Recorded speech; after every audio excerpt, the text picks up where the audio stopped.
In ancient Greece, crises were not always explained through practical causes. They were often seen as signs of moral pollution. When a city faced plague, famine, or social unrest, the solution was not medical or economic. It was purification.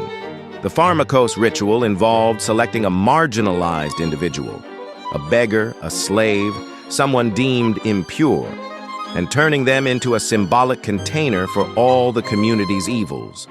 During the ceremony, the person was publicly humiliated, beaten, insulted. In some cases, they were expelled from the city. In others, ancient sources suggest execution. The goal was not punishment for a crime. It was cleansing society.